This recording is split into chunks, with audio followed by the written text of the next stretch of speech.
کم ڈلے ہیں لیکن ڈلے ہیں, اس میں کوئی ایسی چیز نہیں ہے, جھوٹ ہے. اچھا یہ بتائیے گا کہ ایم کیو ایم اور کاف لیگ جو ہے وہ کتنی وزارتوں کے اوپر مانے ہیں یا کتنی شرائط کے اوپر جو ہے ان کے معاملات ہیں؟ ایم کیو ایم نے جو ہے وہ 3 تو آئینی ترامیم کے اوپر بات کی ہے مسلم لیگ نون سے, جو بڑی مشکل ہے مسلم لیگ نون کے لیے. اس کے لیے مسلم لیگ نون ان سے معذرت بھی کر رہی ہے, اور آئینی عہدہ انہوں نے صرف ایک ہی مانگا ہے, اور اس کے اندر انہوں نے کہا کہ ہم لوگ جو ہیں گورنر جو ہے وہ سندھ کا وہ ہمیں دیا جائے, اور وزارتیں وہ پہلے والی وزارتیں مانگ رہے ہیں. پہلے بھی ان کے پاس 3 وزارتیں تھیں, اس مرتبہ بھی وہ کہہ رہے ہیں کہ ہمیں 3 وزارتیں دی جائیں.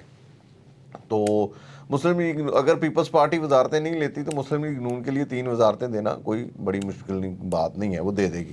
دیکھیں آئینی ترامیم کے اندر انہوں نے جو این ایف سی ایوارڈ جو ہے سب سے پہلے اپنے سامنے رکھا ہے کہ جی این ایف سی ایوارڈ جو ہے وہ صوبوں کو الاٹ کیا جاتا ہے, جس کے اوپر وہ کہہ رہے ہیں کہ نہیں یہ اب ڈائریکٹ جو ہے یہ مقامی حکومتوں کو دیا جائے, تاکہ براہ راست مقامی حکومتیں جو ہیں وہ پیسہ اکٹھا کریں اور وہ اپنے پاس رکھیں.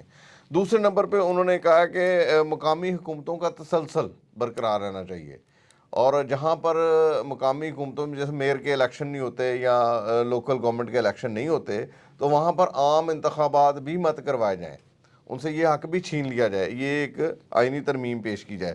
اور کوٹا سسٹم انہوں نے کہا جی پورے ملک کے اندر جو کوٹا سسٹم ہے اس کا نفاذ درست کیا جائے.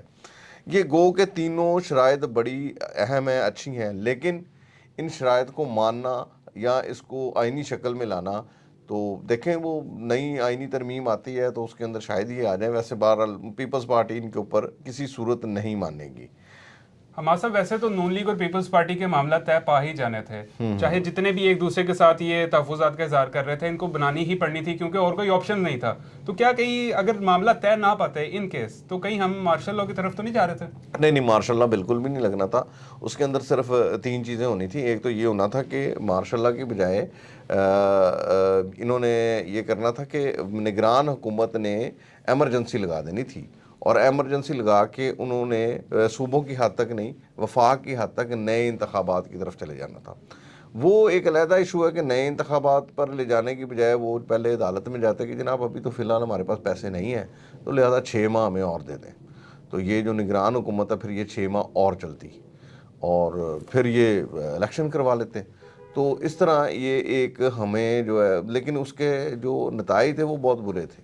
اگر اس طرح ہو جاتا ہمارا صاحب سیاسی عدم استحکام آ جانا تھا, اور پھر اس کا اثر معیشت کے اوپر بھی. ہاں میں وہی کہہ رہا ہوں نا کہ معیشت, اس سے جو ہمیں نقصان ہونا تھا وہ معیشت کا ہونا تھا. آئی ایم ایف نے آپ کو نیا قرضہ اسی شرط پر دیا تھا پچھلی مرتبہ بھی کہ آپ الیکشن کروائیں گے اور حکومت بنائیں گے, اور اس مرتبہ بھی انہوں نے یہی کہنا تھا کہ جناب آپ کی چونکہ حکومت نہیں بنی اور ملک کے اندر عدم استحکام ہے تو معیشت پہلے ہی تباہ ہو چکی ہے, تو یہ سارا صورتحال ہے جس کی وجہ سے نہیں ہے. لیکن یہ فوج یا کوئی اور انٹروین نہیں کرے گا اس کے اندر. اچھا پی ٹی آئی کو اب تھوڑا ڈسکشن کا حصہ بنا لیتے ہیں. ہمارا صاحب یہ بتائیے گا کہ سنی اتحاد کونسل سے جو اتحاد کیا ہے پاکستان تحریک انصاف کے حمایت یافتہ امیدواروں نے, تو کچھ خبریں ہیں کہ کچھ امیدواروں نے جو ہے وہ اپنے کاغذات جمع نہیں کرائے, اس پر یہ کیا معاملہ ہے؟ دیکھیں یہ ہے کہ 82 اراکین تو جا چکے ہیں اب تک, جو کہ غیر متوقع طور پر گئے ہیں, کیونکہ گزشتہ رات تک صرف اور صرف 43 اراکین نے دیے تھے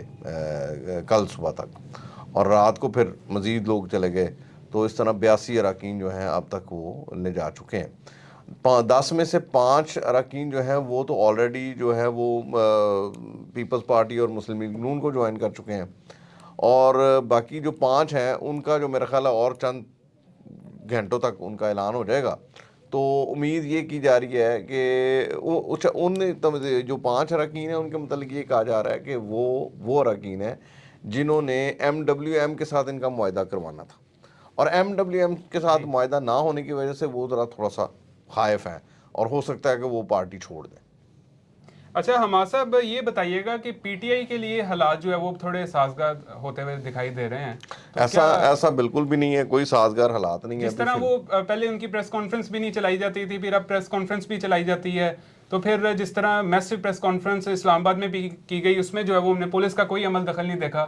تو یہاں یہ چیزیں کچھ ظاہر کر رہی ہیں کہ پی ٹی آئی کے لیے حالات نہیں, ایسی بات بالکل بھی نہیں ہے. پی ٹی آئی کے حالات ابھی بھی ویسے ہی ہیں ایز اٹ از جیسے پہلے تھے. اور دوسرے نمبر پہ پی ٹی آئی کا ایک اور بہت بڑا مسئلہ ہے, وہ یہ ہے کہ پی ٹی آئی جو ہے وہ اس وقت اندرونی خلفشار کا شکار ہو چکی ہے. اور آپ یہ دیکھیں کہ پی ٹی آئی کا جو سب سے بڑا معاملہ ہے اس وقت بھی اس کے اندر 3 گروپ ہیں, اور ان تینوں گروپس کے اندر اگر ہم دیکھتے ہیں کہ ایک خاصی لڑائی چل رہی ہے.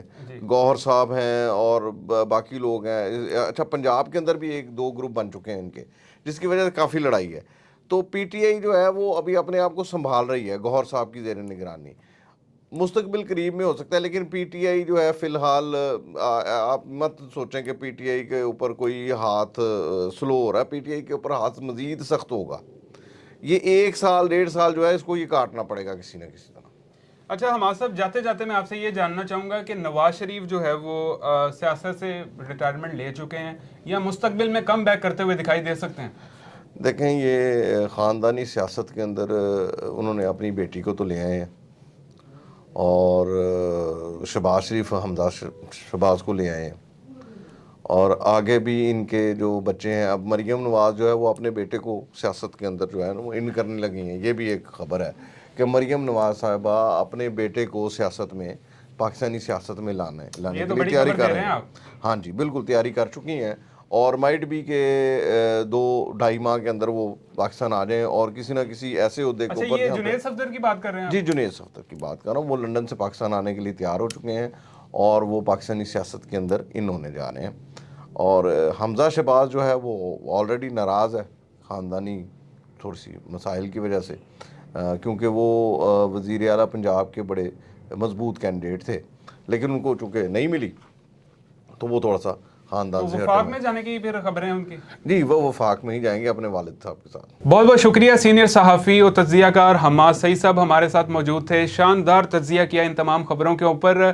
ناظرین, پی ڈی ایم 2 اب جیسے بھی بننے جا رہی ہے, اللہ تعالیٰ جو ہے وہ اسے پاکستان کے حق میں بہتر کرے, اور پاکستان کے حالات میں جو ہے وہ بہتری آئے, اور پاکستان کے حالات میں جب بہتری آئے تو عام آدمی کی زندگی بہتر ہو. اسی کے ساتھ یہ تھا آج کا ہمارا پروگرام. آپ سے ملاقات ہوگی انشاءاللہ نیکسٹ پروگرام میں. تب تک کے لیے اللہ حافظ.